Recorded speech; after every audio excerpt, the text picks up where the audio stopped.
Hello, I'm Wes Goldberg, and you're listening to Locked On Heat, your daily podcast on all things Miami Heat. And we are doing a midday episode today because you might be asking yourself, who is Zylan Cheatham? So, dealing with a long list of injuries and one player in the NBA's health and safety protocols, the Miami Heat are using this new NBA hardship rule to add Zylan Cheatham, a power forward, to a 10-day contract. He's going to be a replacement for Caleb Martin, who has been in the NBA's health and safety protocols for a while now, and it doesn't look like he's coming back anytime soon. More on that later on, but just wanted to tell you a little bit more about Zylan Cheatham, because if you're like most people on my Twitter feed, you've never heard of this guy. So here's the bio. Former four-star recruit from South Phoenix. Not really a hoops hub, by the way. Zylan Cheatham went undrafted out of Arizona State in 2019. He's appeared in 4 NBA games, all for the New Orleans Pelicans in the 2019-20 season, when he totaled 12 points on 6 of 9 shooting, 9 rebounds, and 3 assists. So didn't play a whole lot, obviously.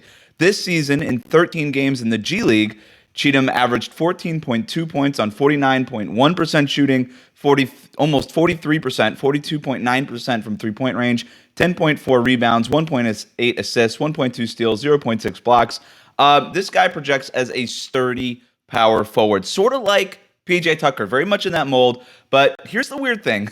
I found this in doing some of the research, and it didn't take long to come across this. He's currently listed by the Birmingham Squadron at 6'5", but he was listed at 6'8" in college. He was listed at 6'8" during the NBA draft process. So I don't know if this is a situation where it's just shoes versus measuring without shoes, or if he shrunk 3 inches. I'm not really sure, but he is also measured to have a 7'1" wingspan, which is above average, whether he's 6'5" or 6'8", and he's listed at around 220 pounds. So as a senior at Arizona State, he averaged a double-double. He scored a lot of hustle points offensively, also regularly pushed the ball in transition. He would lead the break by himself. He looked to exploit mismatches in the post and on the perimeter. Very bully ball, and there's a reason why. A little bit more background on him. This guy played football growing up in South Phoenix before his friend really convinced him to start giving basketball a serious try. And he did that starting in junior high. And then by 8th grade, he was already getting recruited. He led his 8th grade team to a championship. And that's when he started to get some local attention. He eventually developed into a 4-star recruit, bounced around some different high schools, some different places, played for a bunch of different teams, but eventually did develop into a 4-star recruit, despite never really playing, again, like I said, in a major hoops town. People don't go to South Phoenix for hoops. Like I said, people grow up like him playing football. It just turned out he was a natural playing basketball.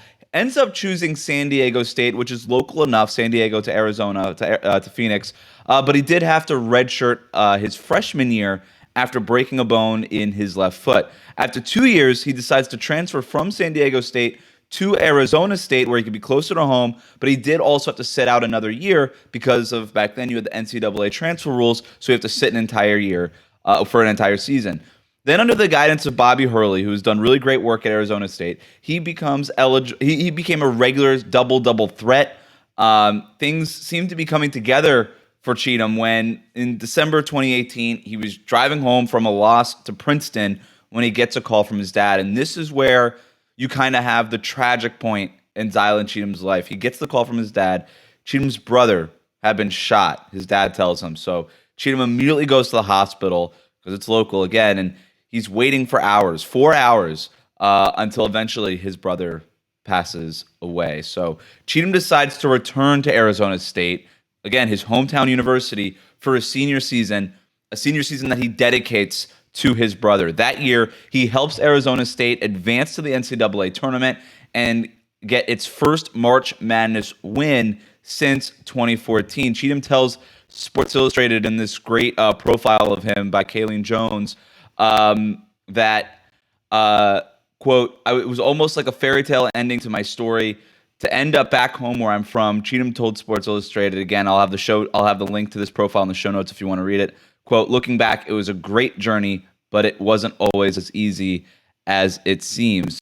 Again, I recommend you reading this if you want to learn a little bit more about Cheatham going into the NBA draft. So after his senior season, right, Cheatham enters the NBA draft and worked out for teams Phoenix Suns. The Dallas Mavericks reportedly worked him out.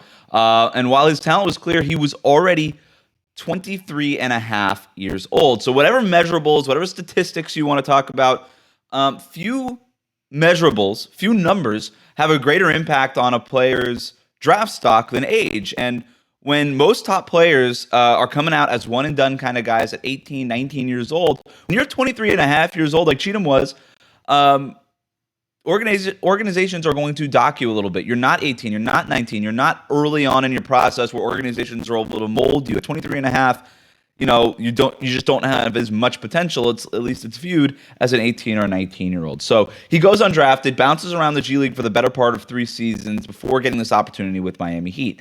Now, a little bit more about Cheatham. He's a natural threat in transition, a natural threat to cut and finish at the basket in the half court. And he's been working on his three-point shot. He's actually gone from averaging 1.5 threes per game last season to 3.3 threes per game this season. He's shooting 43% from distance. Again, in the G League, we'll see how that translates to the NBA. But here's a sample from his NBA draft scouting profile here.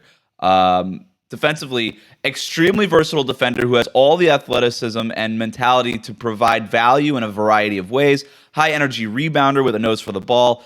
Rotates for blocks and tries to chase down plays in the open court. Held his own switching onto guards and was able to play a fair amount of small ball center on effort alone at the college level. Struggled with fouls some nights, but not to the extent that he did early in his career. He allowed 0.833 points per isolation possessions and 0.65 points per post-up possession. Those are good numbers.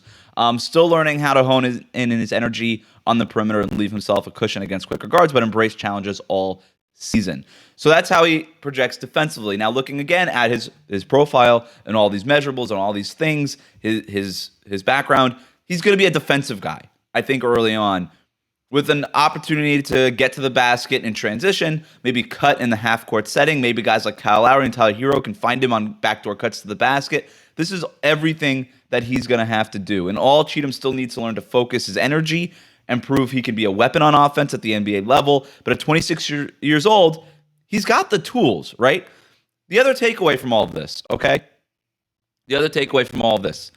It's likely that we're not going to see Caleb Martin, who's still in protocols for some time, at least for 10 days, since Cheatham is signed to this 10-day contract. And if the Heat felt the need to add somebody now, that much is clear. So the silver lining to this, and for a lot of players signing this week, in the wake of a wave of players being put into health and safety protocols, is that guys like Zylan Cheatham are getting this opportunity now, an opportunity that they otherwise would not have, right? And so he should be available for Wednesday night's game against the Pistons. And at this rate, he could see some minutes in that game pretty immediately, getting some playing time. We'll see how it goes, and we'll keep you posted here on Locked On Heat. Please do subscribe here on YouTube or on your favorite podcast app. We will have a recap of tonight's game against the Indiana Pacers, where I will be joined by my co-host, David Ramil. So subscribe wherever it is you get podcasts. And again, smash that subscribe button on YouTube. Thanks for listening.